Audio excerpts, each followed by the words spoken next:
Every single night, millions of adults over 60 lie in bed, staring at the ceiling, counting down the hours until their alarm goes off.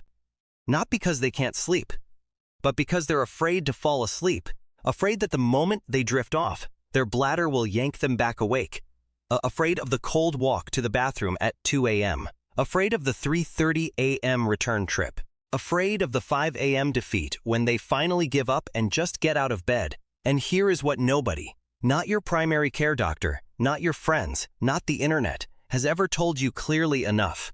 Most nighttime urination problems are not actually bladder problems at all. They are hydration problems, disguised as bladder problems, and the way you've been told to drink water your entire life. Spaced evenly throughout the day, sip constantly, stay hydrated. That advice is actively destroying your sleep after age 60. I'm Dr. Voren, and I've spent over 2 decades treating patients who came to me exhausted, defeated, and convinced their bladders had betrayed them. Men who thought their prostate was the enemy, women who thought menopause had ruined their bodies, and the vast majority of them were suffering from something completely fixable, not a disease, not aging, just bad drinking habits. A 2022 meta-analysis published in the Journal of Urology, reviewing over 4,000 patients across 12 clinical trials, found that simple behavioral changes to fluid timing and type reduced nighttime urination episodes by an average of 42%. No medication, no surgery, no expensive devices, just a smarter relationship with water. Before we go further, I need you to answer one question honestly. How many times did you wake up to use the bathroom last night? Type your number in the comments, and if you're over 60, tell me your age too. Because what I'm about to share with you works differently depending on how old you are. Today, I'm going to reveal 3 nighttime urination habits that will transform your sleep. Starting with number 3, the cutoff window. Your kidneys are not simple machines that work the same way all day. They are rhythmic organs with a clock. During daylight hours, when you are upright, active, and awake, your kidneys operate in high gear, filtering your blood rapidly and producing urine at a high rate. But as evening comes, your brain releases a hormone called vasopressin, also known as antidiuretic hormone, which tells your kidneys to slow down, produce less urine, make that urine more concentrated, and give your bladder a chance to rest overnight. This is nature's design. The problem is that if you drink a large amount of fluid in the 2 or 3 hours before bed, a glass of water, a cup of tea, a late-night juice, you overwhelm that vasopressin signal completely. Your kidneys cannot slow down because there is too much fluid to process. They keep producing urine. Your bladder fills up, and your brain, no matter how tired it is, cannot ignore the urgent signal from a full bladder. A landmark 2019 study from Nagasaki University in Japan followed 320 adults over 65 who were waking up at least twice per night. Half were told to simply stop drinking fluids 2 hours before bed. The other half continued their normal habits, and after 8 weeks, the cutoff group had reduced their nighttime bathroom trips by 43%, while the control group saw almost no change.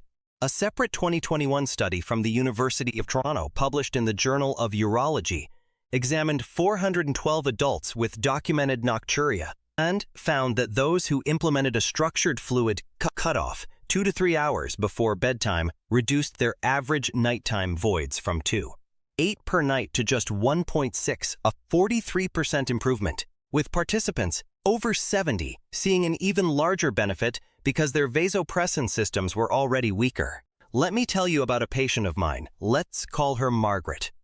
A 72-year-old who came to me getting up 4 times every single night, exhausted, falling asleep during the day, her blood pressure climbing, her doctor wanting to put her on anxiety medication, PK, because she was so distressed. But when I asked her about her evening routine, she told me she drank a large glass of water with her 9 p.m. medication, a cup of herbal tea at 10 p.m., and another sip of water before turning off the lights at 11 p.m. She was flooding her kidneys right when they needed to be quiet. We made one change. She moved her medication water to 7 p.m., switched her herbal tea to the morning, and her last sip of anything was at 8 p.m. for her 10:30 bedtime. Within 2 weeks, she was down to 1 nighttime void. Within a month, she was sleeping through the night completely. Now here is why age matters.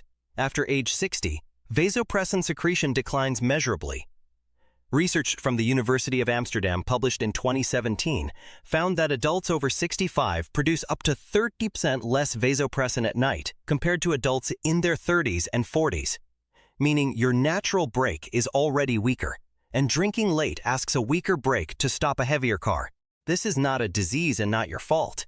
It is biology, but it is biology you can work with. Here is your action step starting tonight. Identify your bedtime. Count back 2.5 hours. Set a phone reminder if you need to, and make that your last fluid moment. Your final beverage should be small, no more than 6 ounces, and it should never, ever be caffeinated or alcoholic, because caffeine blocks vasopressin directly, and alcohol does the same while also irritating your bladder lining. Number 2 is front-loading your hydration. And this is where things start to click for most people, because this habit fundamentally rewires your entire relationship with water. Most of my patients are not drinking too much water overall. In fact, many are dehydrated, but the problem is the distribution. They drink very little in the morning, a moderate amount at lunch, and then they try to catch up in the afternoon and evening, flooding their system with fluid right when their kidneys need to be winding down. This pattern is physiologically backwards, and it is one of the primary drivers of nighttime urination in otherwise healthy adults. Your kidneys process fluid most efficiently during the active, upright, physiologically alert hours of the day, roughly 7 a.m. to 2 p.m., when your body's sodium regulation, aldosterone levels, and renal blood flow are all optimized for high-volume processing. If you consume the bulk of your daily fluid during this morning and early afternoon window, your kidneys clear it efficiently, your bladder fills and empties normally throughout the day, and by evening has already done the hard work. So what remains in your bladder at bedtime is genuinely minimal. A 2021 clinical trial from Seoul National University Hospital divided 3 in 20 nocturia patients into 2 groups, a control group that drank water without timing guidance, and an intervention group that consumed 70% of their daily fluid before 2 p.m. And after 8 weeks, the intervention group reported a 47% reduction in nighttime voids, while the control group saw only a 9% improvement. A 2019 study from Keio University School of Medicine in Tokyo showed that front-loaded hydration also reduced mean nocturnal urine volume by 35% in men aged 55 to 75, meaning their bodies simply had less urine to make at night because they had already processed it during the day. Let me tell you about Robert, a 71-year-old retired engineer who came to me after 2 years of waking up 4 times every night, convinced his prostate was the problem. But when we tracked his drinking habits with a 48-hour fluid diary, he was drinking fewer than 400 milliliters before noon, less than 2 small glasses, and then consuming almost a liter more than 4 glasses between 6 p.m. and 9 p.m. We flipped his schedule. A large glass of water first thing in the morning, consistent hydration through the late morning and early afternoon, a firm stop at 7 p.m. And within 6 weeks, Robert was averaging 1 nighttime void, down from 3.5, and his sleep score on his smartwatch improved by 28 points. As we age, our thirst sensation weakens, a well-documented phenomenon confirmed by studies from the University of California, San Francisco, meaning older adults frequently underdrink in the morning because they don't feel thirsty, then overcompensate late in the day when routine dry mouth triggers them to drink. Here is how to start immediately. Tomorrow morning, before you have coffee, before you check your phone, before you do anything else, drink a full 8-ounce glass of water. Then aim to drink another 2 glasses before noon. Set a phone alarm at 11 a.m. if you need a nudge. After lunch, taper off gradually, and by 5 p.m. shift to sipping only. No more full glasses. Number 1 is the most important discovery in bladder health in the last decade, and I want you to lean in for this because in my entire career, this is the single concept that has transformed more patients' lives than anything else I have ever implemented. And when I first explain it, almost every single person looks at me with complete and utter surprise. The concept is this: For many adults, particularly those over 60, nighttime urination is not primarily a bladder problem, not a prostate problem, not a menopause problem. It is a fluid redistribution problem. Here is what happens. Throughout the day, if you consume a moderate to high sodium diet, and the average American takes in nearly 3,400 milligrams daily, according to the CDC, fluid accumulates in the tissues of your lower body, particularly your legs and ankles, in a condition called peripheral edema that may be so subtle you don't even notice it, with no swelling, no tight shoes, nothing visible at all. But when you lie down flat at night, gravity changes. That fluid that was held in your legs by gravity all day is now free to move. It redistributes upward, re-enters your circulation, travels to your kidneys, and is filtered directly into your bladder.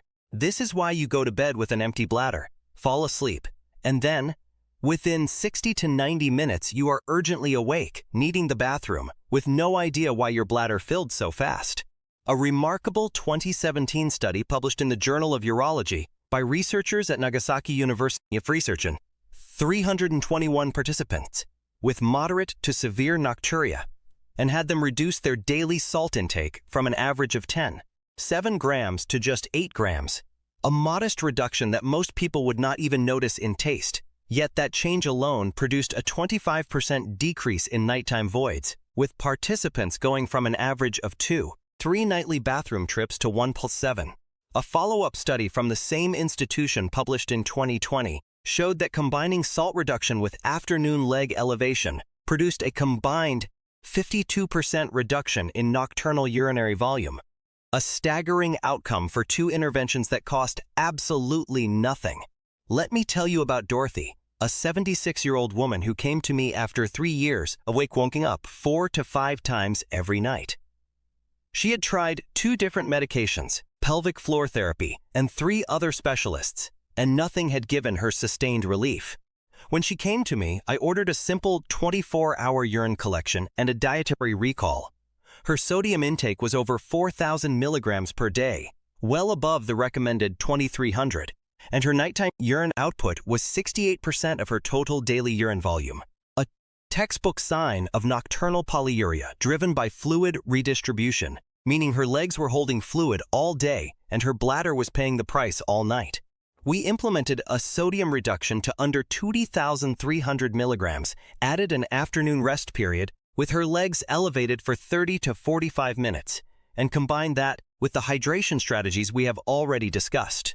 Within 8 weeks, Dorothy's nighttime voids dropped to 1 to 2 per night. Her total nocturnal urine output fell by 44%, and she wept during our follow-up appointment, telling me she had not felt this rested in 15 years. After 60, this mechanism becomes dramatically more pronounced for 2 reasons. First, the venous walls in your legs become less elastic with age, so they do not push fluid back up toward your heart as effectively, meaning more fluid pools in your lower body during the day. Second, your heart's pumping efficiency often decreases slightly with age, not heart failure, just normal age-related change, meaning even less fluid is returned from your legs during daytime activity. Research from Johns Hopkins University, published in 2016, confirmed that adults over 65 with even mild cardiovascular aging show significantly higher rates of nocturnal polyuria related to this positional fluid shift compared to younger adults. Here is your action plan starting today. First, spend 1 week honestly tracking your salt intake. Read every label. The biggest hidden sources are bread, canned soups, deli meats, cheese, and restaurant meals, and you will be shocked because a single slice of bread can have 150 milligrams. A bowl of canned soup can have 800. A restaurant pasta dish can have over 2,000. Aim to get below 2,300 milligrams per day, and if you can reach 1,500 milligrams, even better. Second, if you tend to sit for long periods in the afternoon, at a desk, watching television, reading, using your phone, elevate your legs for 30 to 45 minutes before dinner. A pillow under your calves works perfectly. You do not need to lie flat, just raise your feet above the level of your heart. And this simple position shift allows your circulatory system to return that pooled fluid to your bloodstream and kidneys while you are still awake and upright. so your bladder handles it before bedtime instead of at 2 a.m. Third, and this ties everything together, combine this with your morning hydration habit from number 2 and your evening cutoff window from number 3. This trio of strategies works as one unified system, attacking the problem from every angle. Number 3 stops you from adding new fluid when your kidneys need to be quiet. Number 2 makes sure your kidneys have done the bulk of their work during the day when they are most efficient. And number 1 stops the hidden flood of fluid that has been hiding in your legs all day from dumping into your bladder the moment you lie down. When you do all 3, you are not just treating the symptom, you are fixing the cause. I have seen patients who had given up hope. Patients who were sleeping in separate bedrooms because they were waking their partners so many times. Patients who were considering adult diapers, not because they had incontinence, but because they were so exhausted from getting up that they wanted to just give up. And these same patients, after 8 weeks of implementing these 3 strategies, were sleeping through the night. Not because they were young, not because they were lucky, but because they finally had the right information. Do not try to change everything at once. That is how people fail. Start with number 3 tonight. Identify your bedtime, count back 2.5 hours, set a phone alarm, and make that your last fluid moment. After you have mastered that, for 1 week, add number 2. Drink a full glass of water before you do anything else in the morning. Set an 11 a.m. alarm to remind yourself to drink another 2 glasses before noon. After 2 weeks of doing both of those consistently, add number 1. Track your sodium for 2 days just to see where you are, and if you are over 2,300 milligrams, pick source to cut. Just 1. Replace 1 salty meal with a lower sodium option, and try elevating your legs for 20 minutes after dinner. These small changes add up, and they add up faster than you think. Here is the truth that most people never hear. Your body is not broken. Your bladder is not failing. Your prostate is not your enemy, and menopause did not destroy your ability to sleep through the night. You are simply doing what you were taught. You were told to stay hydrated, told to drink water evenly throughout the day, told that frequent nighttime urination is just part of getting older, and all of that advice was wrong for where you are now. It was designed for younger bodies, for active, fast-recovering, high vasopressin bodies. Your body has changed, your needs have changed, and your habits need to change with them. The patients who succeed are not the ones with the mildest symptoms. They are the ones who take action. 1 small step tonight, 1 more step tomorrow, and before you know it, you are sleeping through the night again. If this video helped you understand your body better, hit the like button right now. It tells YouTube to show this information to someone else who is losing sleep tonight. Subscribe to Dr. Voren, share this with someone you love who is waking up at 2 a.m. and thinking it is just their age. Send them the link, tag them in the comments, and leave me a comment telling me which of these 3 strategies you are going to try first, and what your biggest challenge is when it comes to waking up at night, because your second chance won't wait.